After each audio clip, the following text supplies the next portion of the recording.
Oh, so you're blind? How can you be a service dog? He's so little. So, what's your problem? Telling someone you can't be here prior to inquiring about why this dog is there is quite invasive and confrontational. They accept you, but they're annoyed. They treat you like you're an inconvenience. It's like being called a fake. We need to do better than we have in the past. Just ask, is that a service dog? A service dog handler has the right to go into any public space, including a hotel, with their service animal without being challenged or harassed. If they walk into a hotel and the desk clerk says you're not allowed to have that animal in here, and the person responds with, "This is my service animal," the desk clerk should then ask for some identification if they question what they're being told. And if not, then the desk clerk should process the person and issue the key to the room if they're checking in, or respond to their query. Hi there, welcome to the Cartier Place Food Hotel. How can I help you? I'm here to check in, please. Perfect. Do you have a reservation? I do, yeah. Just under the name Rob Mitchell. All right. In a situation where, as a service provider, if you're concerned about whether this dog is allowed in this establishment, I would ask that you try not to approach me with a standoffish tone. Telling someone you can't be here prior to inquiring about why this dog is there is quite invasive and confrontational. So if you need to ask me about why he's here, and I'm okay with you asking why he's here, but if you need to do it, just ask, is that a service dog? Yes. And if you need to go further than that, can I see paperwork to substantiate? Do you have identification to substantiate him being a service dog? That's fine. I have no problem with that. And legally, as an establishment, you're allowed to ask those questions. But the confrontational stuff is very hard for, especially first responders and military personnel. We don't necessarily deal with confrontation very well when we're dealing with an invisible disability like PTSD. And you could look at the autism spectrum as well. That person or their family that are with a dog, a service dog, a confrontation is horribly detrimental to that family. So a gentle approach. That's fine. There we are. I see you're booked in with us for the 3 nights. Yep. And I see you have a dog with you today. I do, yeah. This is my service dog, Ben. Perfect. Actually, I've got his documents here if you need them. Thank you. We're all set. Do you guys have an additional price policy for Ben being with me? So being that Ben is a service dog, he wouldn't actually be considered a pet. So the pet policy wouldn't actually apply to him. Okay. Actually, it's the law. We can't charge additional for service animals. Okay. That's great to know. Thanks for letting me know. No worries.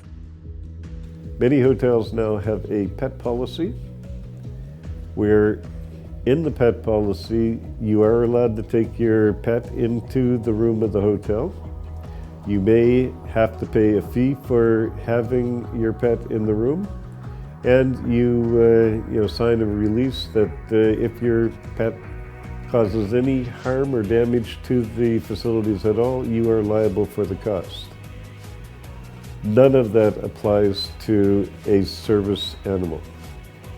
And even if it says that it's for service animals as well, the hotel facilities have no legal right to insist that you sign a waiver to have your service animal with you.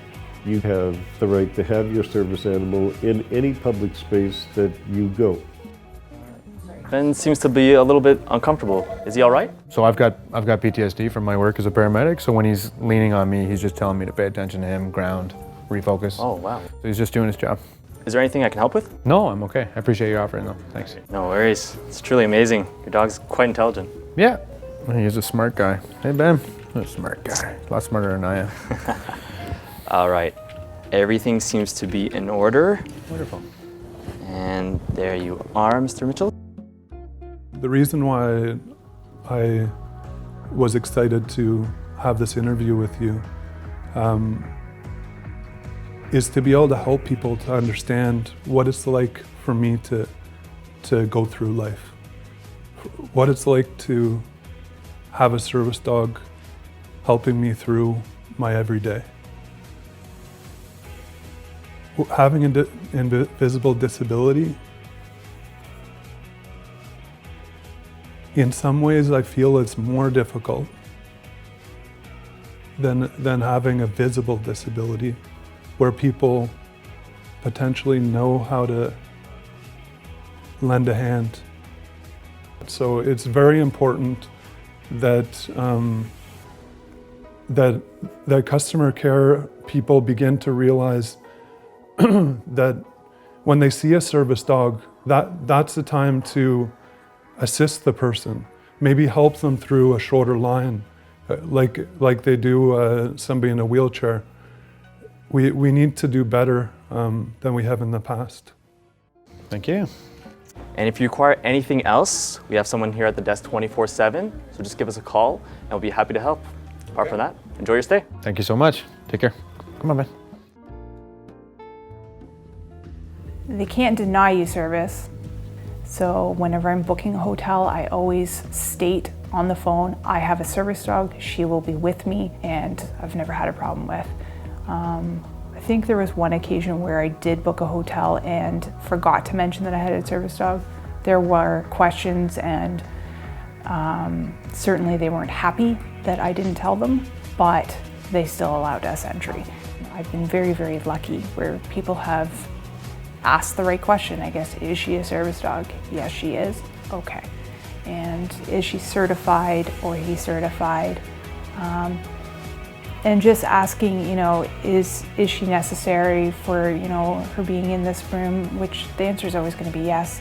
Like, there are ways of asking, I guess, but it's really hard to ask when the real question that they want to know is, what is your service dog for? And that's something that people don't really have a right to ask. They think they do, but they don't. She's my service dog, she's working for me, I have her with a specific purpose in mind, and that's all you need to know. I would like them to be speaking to me. I would like them to be ignoring Poppy because she is working for me. Distracting service dogs is dangerous because in my case, you know, I could fall, but in some cases it's even more serious where, you know, someone could die if you're distracting their service dog, and the stakes are that high, and you just don't know what the service dog is for.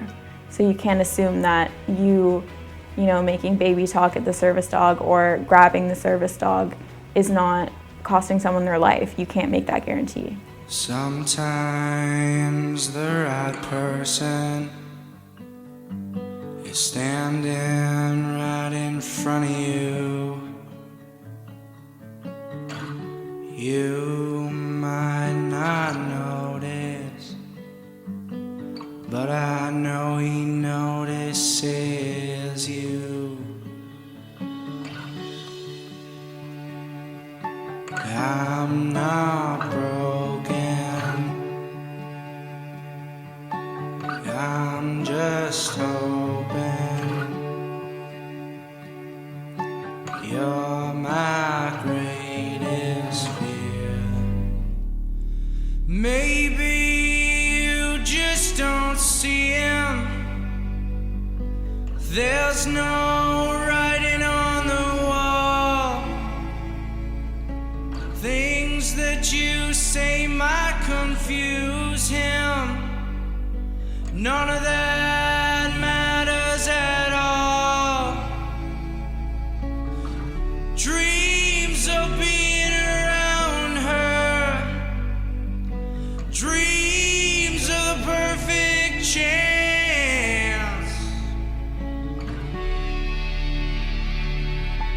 I'm not broken,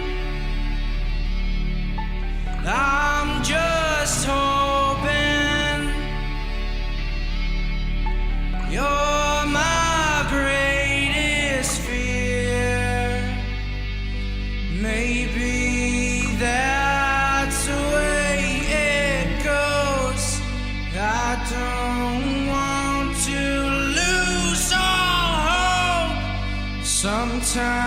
inside.